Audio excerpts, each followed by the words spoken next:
Everybody, wanted to update you on the Sligh video, just so you, or Sligh information. Sorry, I'm tongue-tied. This is my 5th time trying to record this because people keep walking in the room, my children, and are loud. So I'm starting this over again.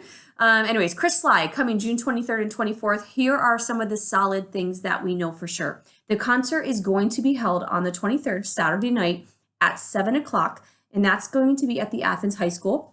We chose to have it there because it seats about 1,000 people, so we can just open it up to so many more people without turning people away.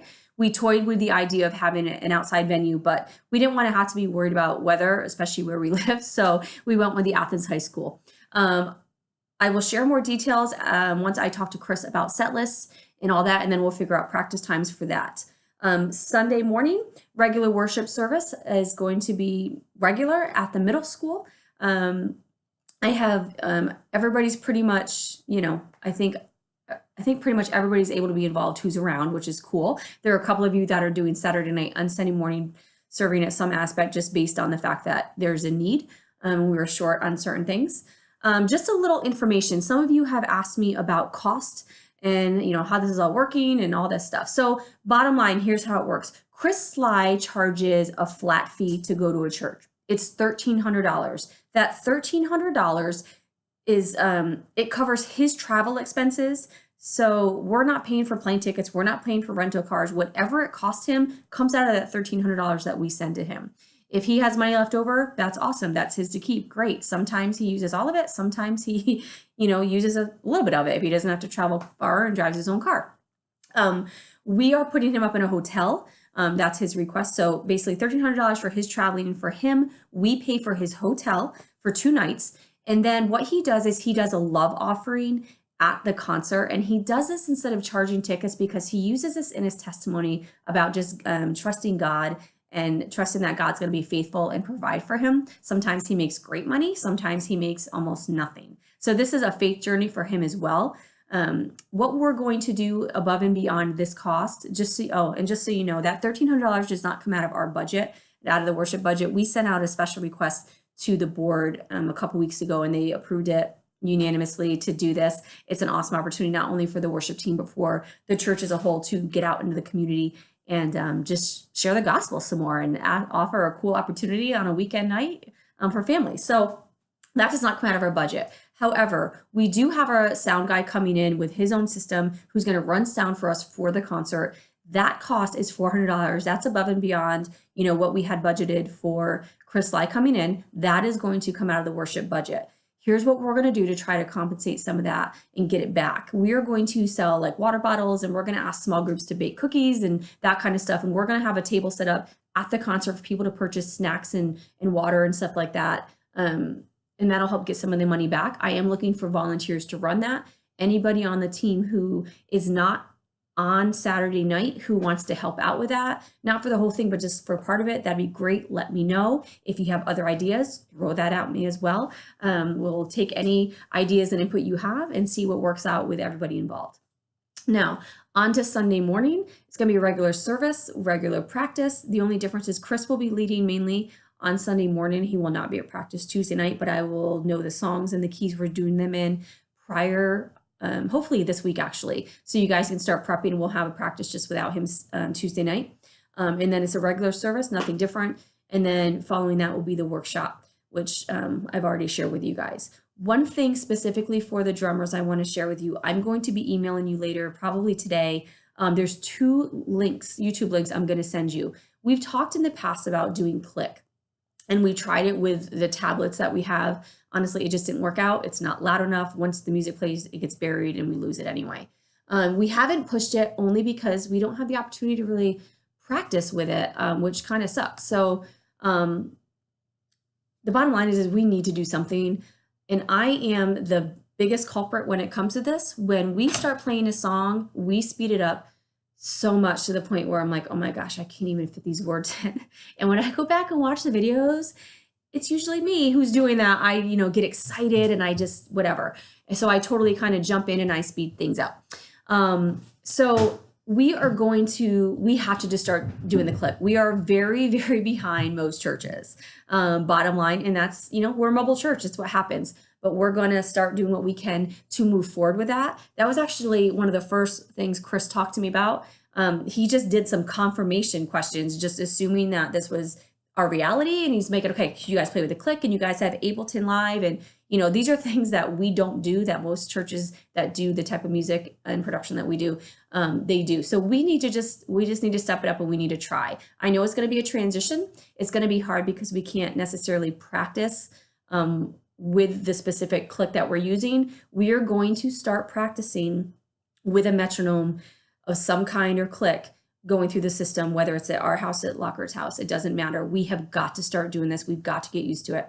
I know it's annoying. It's really annoying, especially when you get off the click a little bit. But bottom line is, that's what listening and playing together means. That's the importance of it. If you hear it, you get back on. Everybody's listening to the same click. We're going to get back together.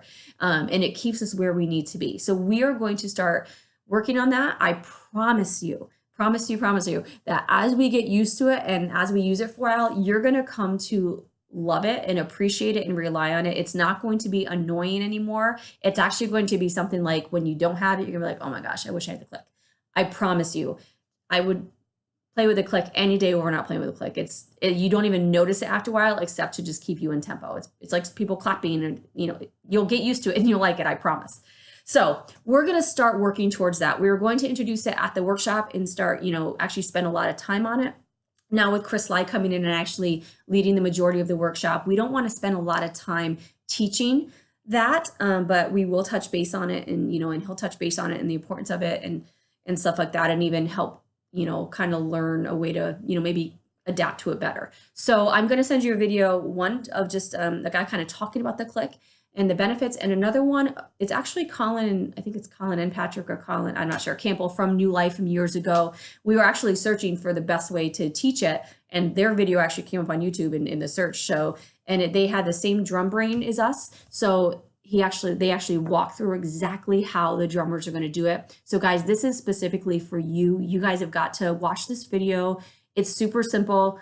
I can even do it, and I'm not a drum brain person at all. So check it out. Just watch it a couple times, get familiar with it. And then the next couple Sundays as we're setting up, mess with it a little bit, try it and see if you can figure it out. I don't recommend using it yet, but at least, mess with it and just, see if you can figure it out after watching the video. So if we could just get a jump start on that, I think that'll help when it comes time to the workshop, when we come time to start using it and kind of practicing with it. That'll just give us a little head start so we're not fully behind. So just a heads up, expect that email, drummers and musicians and vocalists, be ready. And I encourage you, obviously I'm not going to be at practice this next Tuesday. Steve and I are headed out of town for my niece's wedding. So I encourage you, when you guys practice, put a metronome on. I've gone through Setlist Helper. I'm cleaning it up again.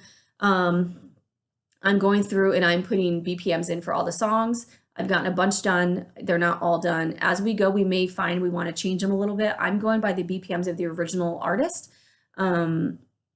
So if it seems a little fast, sometimes, when you do something, when you do recording, you do things a little faster than you would do it live. So we may adjust it, but I'm trying to go through and just get everything prepared for, the goal is the beginning of July to really just start making that a solid thing. If anybody is in Setlist Helper, I'm going to beg you with all I have, don't edit anything. Please, I'm cleaning it up.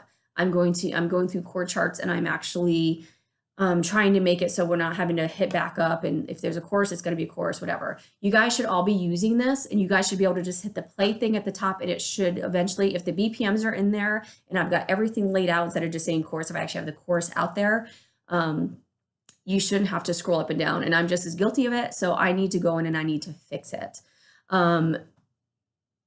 If on a week that I'm not leading, if you guys do something in a different key, if you change it for that weekend in Setlist Helper, that's okay. But I need you to put in, I'm actually going through in the notes area too of the songs, and I'm saying what key I usually sing it in, or Justin, or if Amanda sings in it, whatever, usually basically female and male vocal keys. I'm writing that in there. If you guys change a key for something, if somebody's leading who doesn't usually lead or whatever, and you guys change the key, and I go in and I schedule it one week and I'm like, oh yeah, we do this in the key of E. And then I go to sing it and like, wait, this isn't the key we do it in.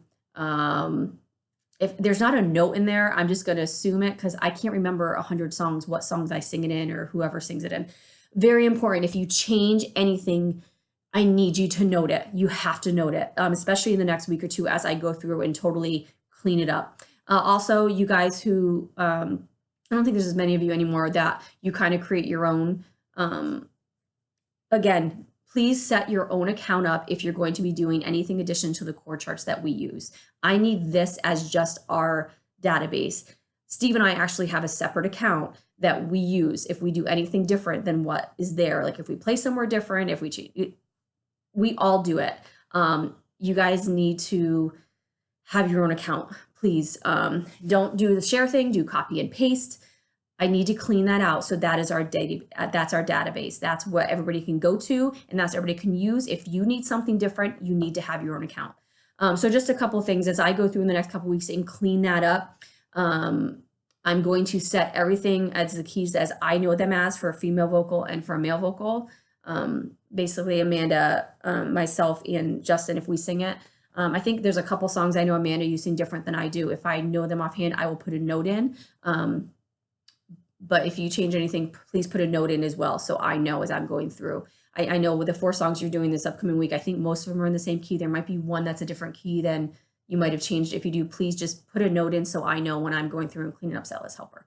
So the goal is once, I kind of got off there a little bit. Once Chris comes in a couple weeks, the goal is for us to all be prepared with the drum stuff to at least start working through that. He's going to work through that with us. And then also, again, Setlist Helper, when we have our database that we use for our chord charts on our tablets, it should be cleaned up at that point. Again, there's a bunch of things that I'm going through and trying to clean up and just make sure all the information's in there. A lot of this, a lot of the things we hold back on is due to my prep based on the fact that I don't have BPMs in there and the fact that, I need to update some charts. I say it all the time we play. I'm like, oh crap, I need to update this. And I never go in and do it because I forget. So I'm not working as much at Edward Jones. It's allowed me to spend more time on worship stuff throughout the week, which is cool. So it's allowed me to finally do stuff that I should have been doing the last 2 years. So a lot of information. I'm sorry if I talk fast. Again, I've done this video like 5 times and my kids have walked upstairs and interrupted me. So I just wanted to get through it. I hope this answers questions. If you guys have any additional questions, don't hesitate to ask. If you want me to come to practice Tuesday night, I can just even spend, 10 or 15 minutes to kind of talk through any of this Sligh stuff. I'd be happy to do that. Let me know, please, by like Monday by Monday if you want me to come to the practice, and I can just spend like 10 or 15 minutes kind of answering any questions and talking through some stuff, and then you guys can do your thing. All right, I think that's it for now. I will see you guys all tomorrow. Oh, one more thing. I had to change the schedule again a little bit on the worship schedule for June. There's just a couple people let me know that, hey, I'm not around or I'm around here, whatever. Just a couple more changes. So it's been adjusted a little bit. Please take a look at it. And just make sure if I moved you or if I took somebody off, switched it, just make sure it's okay. I don't think there's an issue based on the changes I made. You might not even notice it. But just double check the schedule if you could. Let me know if there's any changes that need to be made. All right, guys, have an awesome night. I'll see you later. All right.